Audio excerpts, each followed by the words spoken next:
આજ મુદ્દે વાત કરવા માટે ઈશુદાન ગઢવી મારી સાથે જોડાયા છે। ઈશુદાનભાઈ, સ્વાગત છે ન્યૂઝરૂમ પર આપનું। જી જી ઈશુદાનભાઈ, જે રીતે આખી ઘટના બની છે, વિડીયો સામે આવ્યો છે ગોપાલ ઇટાલિયા પર જૂતું ફેંકવાનું, કેવી રીતે જુઓ છો? જે રીતે આમ આદમી પાર્ટી આગળ વધી રહી છે, આમ આદમી પાર્ટી ગુજરાતનો જનતાનો અવાજ બની રહી છે, ત્યારે ભાજપ બોખલાઈ ગયું છે। 30 વર્ષના ભાજપના કુશાસનનો આ નમૂનો છે। ગુજરાતમાં હવે જંગલ રાજ ભાજપે સ્થાપિત કરી દીધું છે, આનો નમૂનો છે। આજે ગોપાલભાઈ ઉપર હુમલો થયો છે, નિંદનીય છે, ખૂબ જ દુઃખદાયક છે। ગોપાલભાઈ એ શું કોઈનું બગાડ્યું છે ભાઈ? અમે તો હજી સત્તામાં નથી આવ્યા। આમ આદમી પાર્ટીની સભા હોય ત્યાં પ્રશ્નો પૂછવા આવી જાય ભાજપ વાળા, આમ આદમી પાર્ટીની સભા હોય ત્યાં હુમલા કરે, પથ્થરો ફેંકવા આવી જાય, જૂતા ફેંકવા આવી જાય। અમે શું ગુનો કર્યો છે ભાઈ? અને અમારા પ્રત્યે શેનો તમને આક્રોશ હોઈ શકે?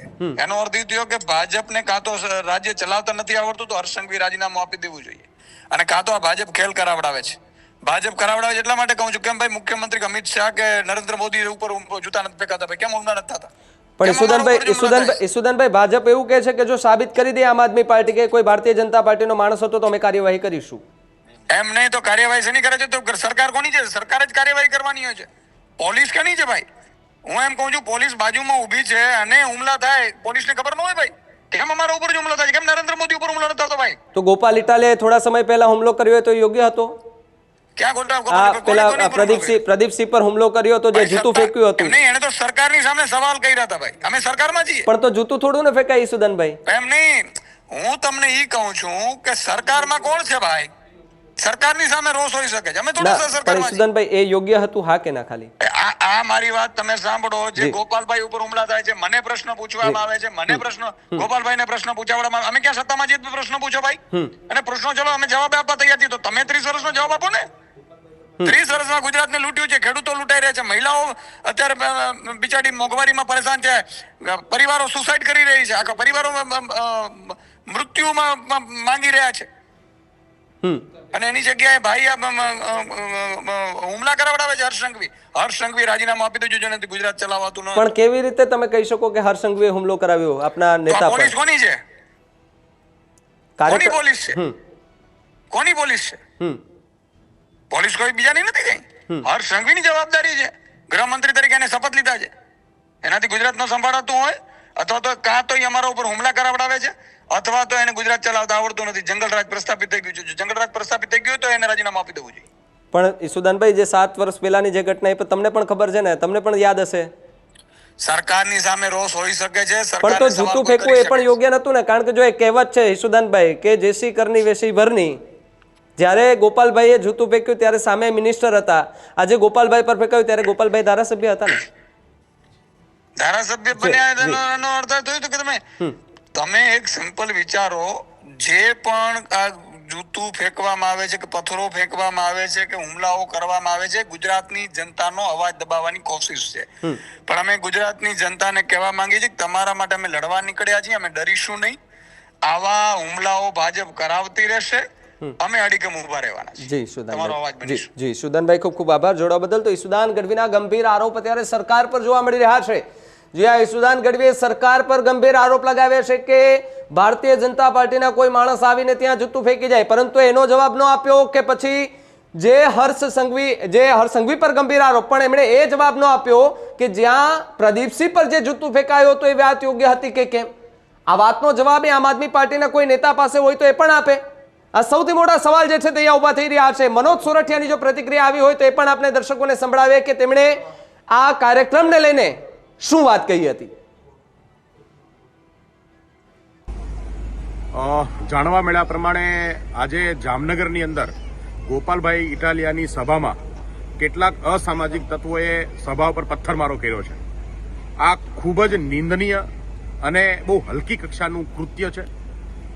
કેટલાક પોલીસવાળાની સાથે આ અસામાજિક તત્વ સભા સુધી આવી પોલીસવાળાની વચ્ચે રહી અને પથરાવ કરવાનું કામ આ હલકી માનસિકતાના લોકોએ કર્યું છે। હું સીધું કહેવા માંગુ છું કે હર્ષ સંઘવીએ ગોપાલ ઇટાલિયાની સભામાં પોલીસવાળાની સાથે રહી અને આ હુમલો કરાવવાનું કૃત્ય કર્યું છે। આમ આદમી પાર્ટીની જે મુહિમ આખા ગુજરાતમાં ચાલે છે એમાં સૌથી મોટું આજે જો કોઈ તકલીફ હોય તો ભાજપના લોકોને છે, અને ભાજપના લોકો આવા અનેક કાંડ અત્યાર સુધી કરી ચૂક્યા છે। જામનગરની અંદર ગોપાલભાઈ ઇટાલિયા ઉપર પથ્થરમારો કરીને એ જો એમને ડરાવવા માંગતા હોય આમ આદમી પાર્ટીને રોકવા માંગતા હોય તો એક વાત કાન ખોલીને સાંભળી લે. આમ આદમી પાર્ટી આવી રીતે ઉભી રહેવાની નથી. આમ આદમી પાર્ટી જે છે એ આ તમામ અત્યાચારોની સામે લડે છે. ગુજરાતના લોકોને ન્યાય અપાવવાની લડાઈ લડે છે અને ગુજરાતને અત્યાચાર મુક્ત કરીને રહીશું એવી અમારી આ આમ આદમી પાર્ટીની મુહિમ છે અને એ ક્યારેય ઉભી રહેવાની નથી. ગોપાલભાઈ આવી રીતે તમારા આવા હુમલાઓથી, તમારા આવા પથરાઓથી ડરવાના નથી અને આવી કોશિશ બીજી વાર કરવી પણ નહીં. જય હિન્દ. તો જે પ્રમાણે આ સૌથી મોટા સમાચાર કે જે જામનગરની અંદર ગોપાલ ઇટાલિયા પર જે જૂતું ફેંકાયું છે તેને લઈને સૌથી મોટી અપડેટ અત્યારે સામે આવી રહી છે. કોંગ્રેસના કાર્યકરે સ્ટેજ નજીક આવીને જૂતાનો છૂટો ઘા કર્યો હોવાના સમાચાર. આપ નેતાએ કાર્યકર્તાને લમધારી નાખ્યોના પણ જે દ્રશ્યો જે છે તે જોવા મળી રહ્યા છે. છત્રપાલસિંહ જાડેજા નામના કોંગ્રેસના કાર્યકર્તાઓએ જૂતું માર્યું હોવાની વિગતો અત્યારે મળી રહી છે. તો બીજી તરફ જામનગરના ટાઉન હોલમાં જોરદાર બબાલ અત્યારે જોવા મળી છે કે જ્યાં ગોપાલ ઇટાલિયા પર જૂતું ફેંકવામાં આવ્યું છે અને જૂતું ફેંકાયા બાદ ગુજરાતની રાજનીતિની અંદર અત્યારે એક ગરમાવો જોવા મળી રહ્યો છે. એક તરફ ઠંડીનો માહોલ છે ને એની વચ્ચે ગુજરાતનું રાજકારણ ગરમ જે છે તે જોવા મળી રહ્યું છે. મારી સાથે ભારતીય જનતા પાર્ટીમાંથી શ્રદ્ધાબેન જોડાયા છે. બેન, સ્વાગત છે ન્યૂઝ રૂમ પર આપનું. જી નમસ્તે. બેન, જે રીતે ગોપાલ ઇટાલિયા પર અત્યારે જૂતું ફેંકવામાં આવ્યું છે, વિડીયો પણ સોશિયલ મીડિયા પર વાયરલ થઈ રહ્યો છે, પેલા એ વાતને કેવી રીતે જુઓ છો? જો સૌપ્રથમ તો ગોપાલ ઇટાલિયા અત્યારે એક માન્ય ધારાસભ્ય છે ને એનાથી બી વધારે કે એક ગુજરાતી તો છે જ, નાગરિક છે. તો આ પ્રમાણે કોઈ એમના ઉપર જૂતું મારે તો એ મારા પાર્ટીના સંસ્કાર નથી કે આપણે એને વધાઈ લઈએ. બિલકુલ આ એક દુઃખદ ઘટના જ છે. આ રીતે ન થવું જોઈએ. કોઈ પણ વાત છે લોકતંત્રમાં આપ સારી રીતે મૂકી શકો છો, પણ ગોપાલ ઇટાલિયાએ ન ભૂલવું જોઈએ. અને આપણે ત્યાં એક કહેવત છે કે તમે જો બાવળ વોશો ને તો તમે આંબાના ફળની આશા ક્યારેય નહીં રાખી શકો. આ જૂતું ફેંકવા વાળું બાવળ ગોપાલ ઇટાલિયાએ તત્કાલીન ગૃહમંત્રી પ્રદીપસિંહ જાડેજા ચાલુ ગૃહમંત્રી હતા ત્યારે વિધાનસભાની અંદર જઈને ફેંક્યું હતું. અને એ વખતે બી આપ જુઓ કે પ્રદીપસિંહ જાડેજા એક સેકન્ડ માટે પણ વિચલિત નહોતા થયા. બરોબર છે. તો જે આ બાવળનું વૃક્ષ છે ને એ ગોપાલ ઇટાલિયાએ પોતે વાવ્યું છે. એના પછી તો તમને ખબર છે કે ગોપાલ ઇટાલિયાજીનું જે વાણી વિલાસ ને બધું છે, આમ હોવા છતાં બી હું એવું માનું છું કે આદર્શ લોકતંત્રમાં વિરોધ કરવાની એક પદ્ધતિ હોય છે, પણ આ રીતે જૂતું ન મારી શકાય. અને ત્યાં જે પણ પોલીસની કાર્યવાહી કરવાની થતી હશે માન્ય ભૂપેન્દ્રભાઈ પટેલની સરકાર ચોક્કસ કરશે જ. અને એ માન્ય ધારાસભ્ય છે ને ગુજરાતના નાગરિક છે એટલે એમને પૂરતી સુરક્ષા પણ પૂરી પાડવામાં આવશે. બેન, વિગતો એવી મળી રહી છે કે જે વ્યક્તિએ જૂતું ફેંક્યું છે એ કોંગ્રેસનો કાર્યકર્તા હતો. તો ડેફિનેટલી જે લોકો ઈશુદાન ગઢવીને એ લોકો જેમના આમ આદમી પાર્ટીના જેમના FSL ના પોઝિટિવ રિપોર્ટ આવ્યા હોય આલ્કોહોલના ને હેંગઓવરમાં રહીને જો એક પાર્ટીને કદડા પાર્ટી કે એમની જોડે પહેલા ગઠબંધન કરીને છોડે તો આ પ્રકારનો જે વાણી વિલાસ કરે છે, મેં તમને કીધું ને કે આ પ્રગતિશીલ ગુજરાત છે, આ વામપંથી ગુજરાત નથી. અને આ અત્યારે સાબિત થયું છે કે જિગ્નેશ મેવાણી અને ગોપાલ ઇટાલિયા આ બંને વામપંથી વિચારધારા વાળા વ્યક્તિત્વ છે. અને હું તમને ડંકાની ચોટ પર કહું છું કે 6.5 કરોડ ગુજરાતી જવાબ આપશે, પણ આપશે તો હું એવી આશા રાખું છું કે આપણે બહુ એક શાંત રાજ્ય છીએ, સ્થિર રાજ્ય છીએ. એટલે 6.5 કરોડ ગુજરાતીઓની જે ધીરજ છે એની પરીક્ષા બંને લોકો સાર્વજનિક જીવનમાં જે બફાટ કરે છે, જે ભાષાનો ઉપયોગ કરે છે, જે વામપંથી વિચારધારા ફેલાવીને ગુજરાતની સંસ્કૃતિમાં જે ઝેર ઘોળવા માંગે છે એ ઝેર ઘોળવાનું બંધ કરે. નહીં તો 6.5 કરોડની જનતાના લોકો અત્યારે ધીરજ છે એ સાચવીને બેઠા છે. જે દિવસે ક્યારેક કોઈની ધીરજ ખૂટી ગઈ તો પછી આ રીતના પરિણામો છે આપણને સાર્વજનિક જીવનમાં જોવા મળે છે. બેન, એક સવાલ એ પણ મારે સમજવો છે કે આમ આદમી પાર્ટીની સભામાં કંઈ પણ થાય તો પછી આમ આદમી પાર્ટીના નેતાઓ ભારતીય જનતા પાર્ટી પર કેમ ઠીકડું થોડે છે? કારણ કે આજે પણ એ જ પ્રકારનું ઘટના બની તો આમ આદમી પાર્ટીના નેતાઓ કહી રહ્યા છે કે ભારતીય જનતા પાર્ટીના કેટલાક માણસો આવી ગયા. પાર્ટી છે ને એમ ભાઈ, એ આખા ભારતની અંદર છે ને વિશ્વમાં કોઈ એવી પહેલી પાર્ટી છે કે જેનો જન્મ જ અરાજકતાથી થયો છે. એના જે સુપ્રીમો છે ને અરવિંદ કેજરીવાલ, એમણે આખી જિંદગી અરાજકતા કરી છે. હું તમને ડંકાની ચોટ પર કહું છું, આખા ભારતની સંસ્કૃતિ અને સવિશેષ ગુજરાતની સંસ્કૃતિ ક્યારે આ પ્રકારની અરાજકતાને વામપંથીપણું નહીં ચલાવી લે. આપણા બધાના ઘરમાં સંસ્કારો ભરેલા છે. એટલે જે તમે અમારી સંસ્કૃતિમાં ઝેર ઘોળવાની કોશિશ કરશો ત્યારે સરકાર તો સંરક્ષણ પૂરું પાડતી હોય છે, પણ જ્યારે અમુક વસ્તુ લિમિટથી બહાર થઈ જતી હોય છે તો લોકતંત્ર પોતાનો પણ એક અવાજ ઉપાડે છે. આ રેડ એલાર્મ એ લોકો માટે છે. શા માટે આવો વાણી વિલાસ સાર્વજનિક જીવનમાં કરે છે કે લોકો અને સામાન્ય નાગરિક પોતાનો આપો ખોઈ બેસે? એટલે હું તમને બધાને આ વખતે તો અત્યારે અમે લોકો પાર્ટી તરફથી, સરકાર તરફથી નમ્ર વિનંતી કરીએ છીએ કે બધા ધીરજ જાળવો અને ધીરજથી આનો જવાબ આપો. આ ગાંધીનું ગુજરાત છે ને અહિંસાનો માર્ગ છે. મહાત્મા બેન, એક વાત કે જૂતું ફેંકનાર પર આજે જૂતું ફેંકાયું છે. અને આજે એ વ્યક્તિ જે સમયે આ ઘટના બની હતી 7 વર્ષ પહેલા, ત્યારે એ વ્યક્તિનું અસ્તિત્વ નહોતું રાજકીયમાં, પણ આજે એક ધારાસભ્ય પદ ઉપર છે. તો હું એટલે જ તો મેં પહેલા જ દુઃખ વ્યક્ત કર્યું અને મેં કીધું બી સહી કે જ્યારે તમે બાવળ બોશો ત્યારે તમે આંબાના ફળની આશા કેમ રાખો છો?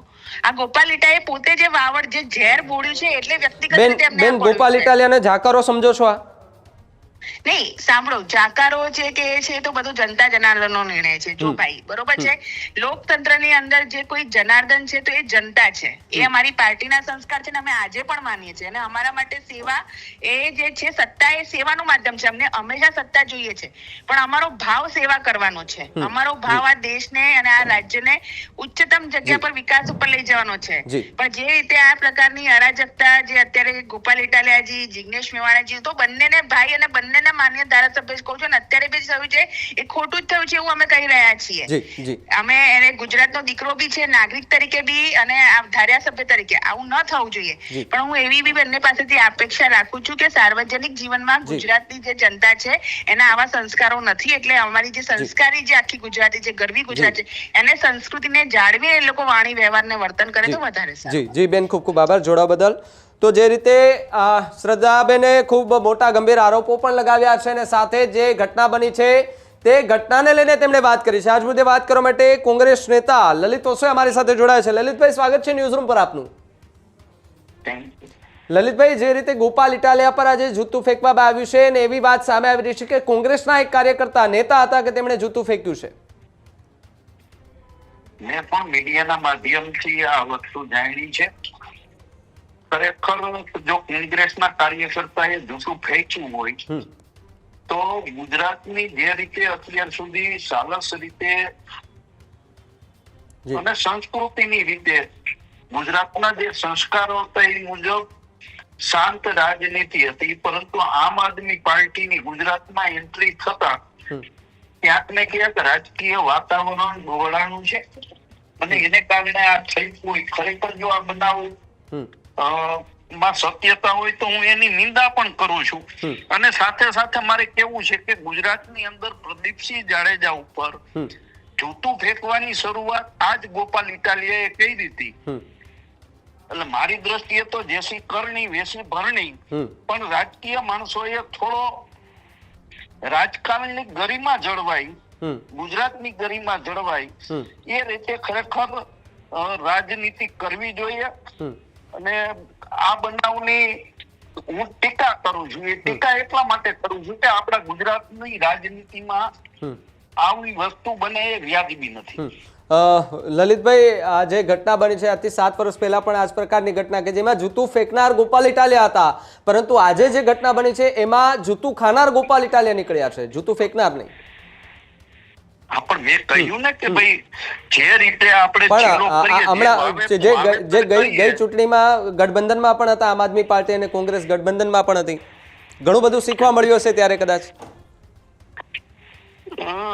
જો એ બાબતની ચર્ચા નથી કરવી, પણ હું આપને બહુ સ્પષ્ટ કહું કે આ રાજનીતિ, ગુજરાતની રાજનીતિમાં જૂતા ફેંકવાની શરૂઆત ગોપાલ ઇટાલિયાએ કરી હતી.